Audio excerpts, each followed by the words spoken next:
question is, why are we here? Why are we here? Now, the reason why we are here, let me just say by beginning that EMA is in Ghana. EMA is in Ghana. You might be asking, what is EMA? Now, EMA is what we refer to as the Electromagnetic Articulography. I'm sure most of you have not heard of it before. Myself, I had no idea we had something like that. But just like most women here, you do, how do you call it? X-ray. Yes, there's an X-ray that determines how your mouth moves when you're mentioning a word in a particular language. And so, we of Ghana languages, we are fortunate. The whole of Africa, Sub-Saharan Africa, West Africa. Ghana is the very first country to have EMA machines, and BGL is so proud. We are very honored.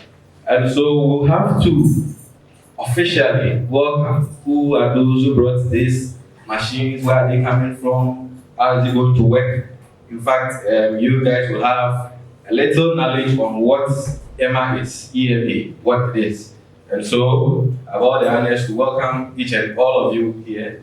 Once again, let me just say Akwaba to all of you. We'll have a welcome address by our acting director. Please, a round of applause.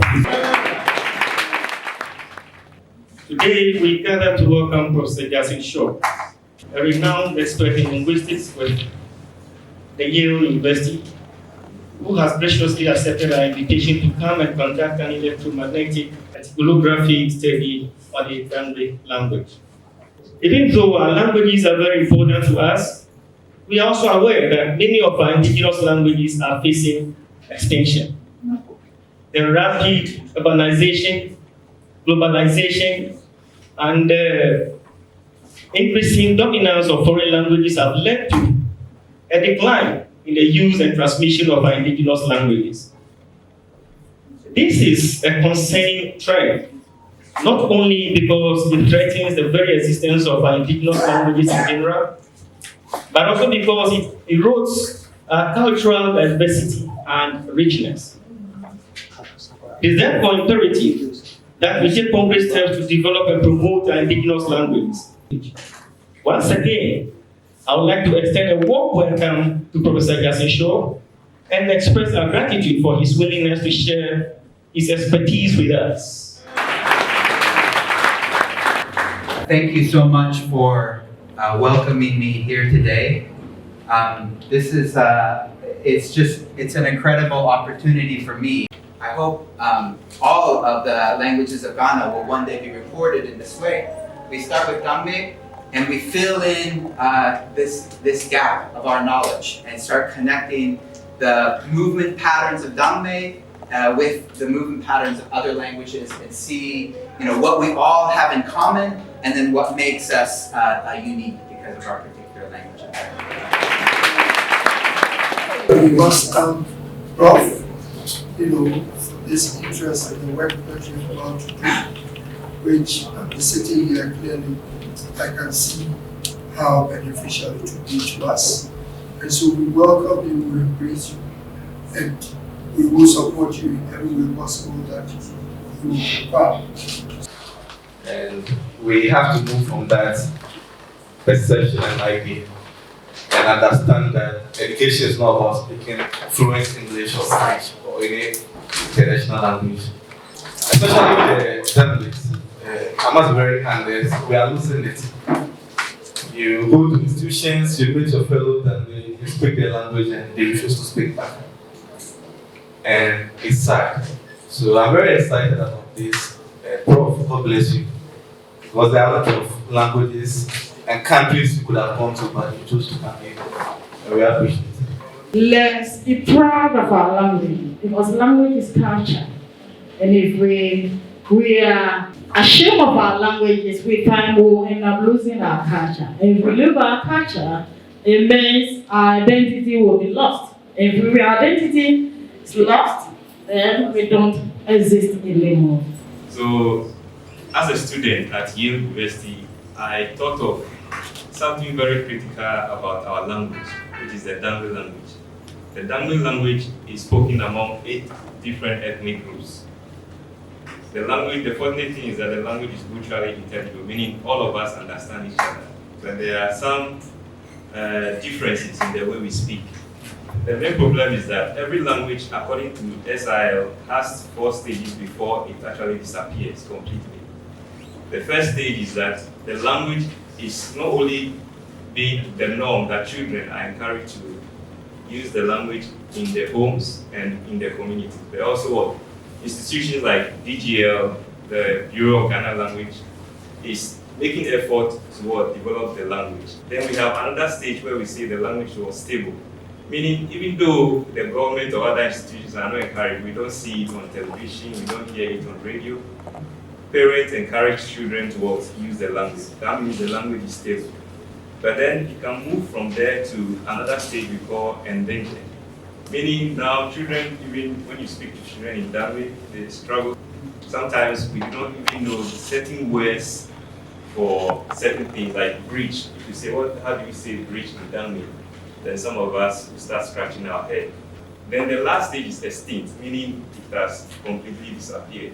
For us to even talk about Dangme, meaning we have to go and look for some old man to come and tell us what it is. So because of that, I took upon myself to work with my Professor Dr. Jason Shaw from the Yale Linguistics department. Simon, I will call you the conjunction because you seem to have been the link between this beautiful afternoon, and that is very much appreciable. We hope that moving on, and a typical public servant in a youth arena, I would entreat that most of our growing youth are able to take up to your example and do likewise. So, Prof, I also want to stand on existing protocols and welcome you, appreciate you, and acknowledge the fact that we at the National Commission on Culture, and for that matter, the Youth Directorate, are very pleased to have this. I personally see this as a big opportunity for GBL and Ghana as a whole.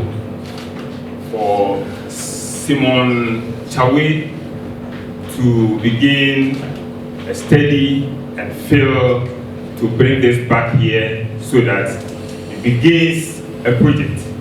I see it as a big opportunity. I just want to embrace it. Let's get it, let's collaborate very well, ensure that we do it well as we are beginning so that it ends very well and we expand and extend it to other languages. Where Rob, he just answered a simple question. The GB, how the tongue moves. So I described to him that when we pronounce the G, the tongue will move backward, but the B, the tongue will come forward. Then he asked me, how do I know this one? And so we learned it from book and from our lecturers. Say, yes, I'm quite correct, but we must use a machine to see how the tongue moves. So we are so grateful. You know, by the time we leave here, we will learn much about the movement of the tongue and how these sounds are produced. Go here, yake. Again, Nikasuni, alone, no look at name. Kaji Agbina, Kaji Popish said, Saliba. Why won't I go home? Or back when you pay the audio book look? Going to cafe to Rogona and my pet. She can't get a fraction of Goni, the Ebony, in your Canadian Secretary, the Great, they would do it. If I don't know, show you back. So, on that note, we draw the curtains for today's program. Thank you all for coming. Thank you. Thank you very much.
Ike kita da. Ike ma da. Ike gada. Ti ba gbigbirin. Iba mumu le icho.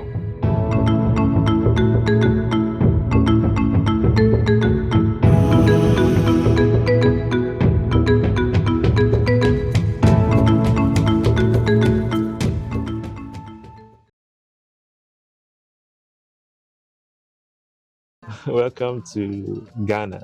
Thank you. This is the studio for one of the studio for the BGL, that's the Bureau of Ghana Languages, and I'm happy to have the opportunity to work with you at Yale, the Phonetic Lab.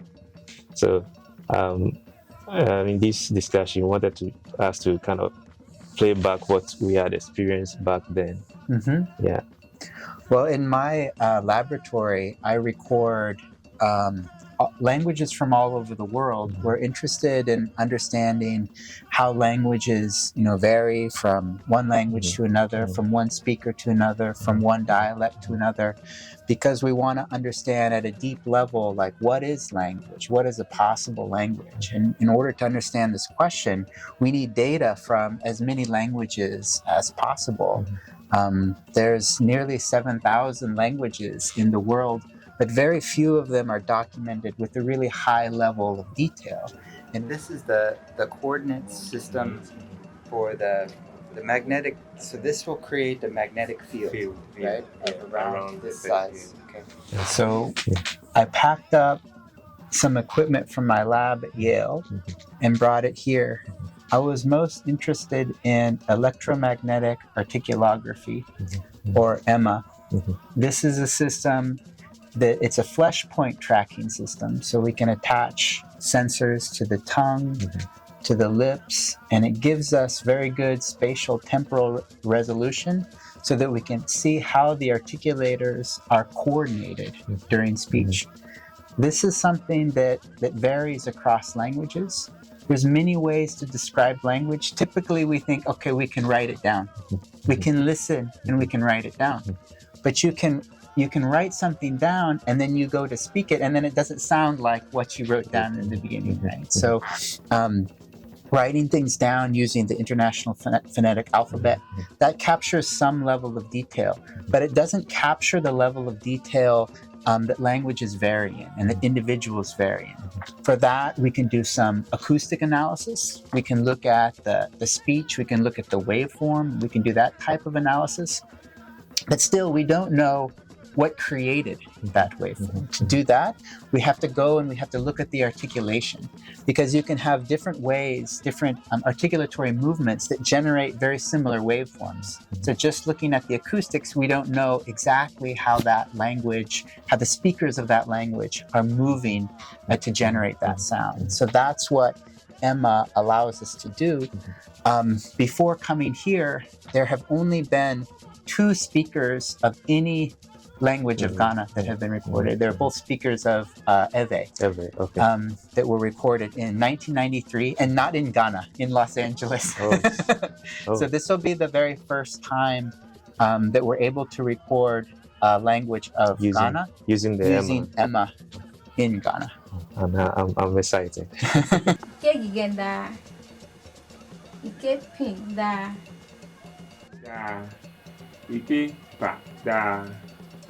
Well, it's such an important initiative that you started, trying to figure out like how you can write down Dangme so that it propagates, so that the language becomes more used, so that you can develop digital materials, so that, this is very important for every language. And of course, I had other projects going on in the lab, but this is very important, and to have somebody like from that language, from that culture that's interested in doing this work, it's very important work. So of course, thank you. Thank you for granting me the chance, the opportunity to also work with your team. Now, I doing that project initially, even back at Yale, It started with my own interest in trying to see, learning from the Korean language, how the writing system Hangul, how they also study the articulation of the tongue and movement to invent that script writing system. But then after you yourself told me there is some aspect linguistically that you also wanted to study, coming back to Ghana, I realized that no, it's best. Already we started this conversation with the director, Mr. Enoch Ediboa, yeah, who is the acting director of the Bureau of Ghanaian Languages. And I wanted to find a way where I could kind of create this kind of synergy between Yale Linguistic Department, not just Yale, but other institutions, language institutions, to our country's language institutions, to see how best further work can be done, because we just recorded only one Dangme person, but maybe there could be an opportunity to record more people so that the data become more reliable. And that's what brought us here today. So thanks so much. Do you have like any expectations as to like recording other languages beside Dangme? Absolutely. I mean, it would be wonderful if we could record all of the languages of Ghana in due time. You know, it takes time to do the recordings, to analyze the data, but it would be wonderful to have all 12 official languages of Ghana recorded using EMA, so that we can compare across the languages and we can compare the languages of Ghana to other languages in the world. That will, with the help of the Bureau of Ghana Languages, I think that's possible. So I'll keep you updated with regards to that. And also, I think one aspect that we are also interested in is not just about the recording, but also about other specialists who, not just phoneticians, but other specialists and institutions outside who may be interested in developing other Ghanaian languages. Is there a way you could kind of begin that kind of conversation with the bureau, the director, so that we could see how best we could create that kind of synergy between institutions that are outside, like Yale Linguistic Department, Stanford, I know Silicon is also doing something similar. Is there a way we could have that kind of conversation? Absolutely. I think that there's going to be a lot of interest from linguists of different types, semanticists, syntacticians, morphologists, phonologists, people that specialize in different aspects of the language, of being able to engage with the Bureau of Ghana Languages to get resources for those languages, so that they can study and compare and use those to inform our theories of what a language can be, what is a possible language. Thanks so much for your time, and we are willing to support you. We have like 2 weeks, right? Yeah. And to discuss more and to be able to also help you have what you intend to achieve here be successful. Thank you.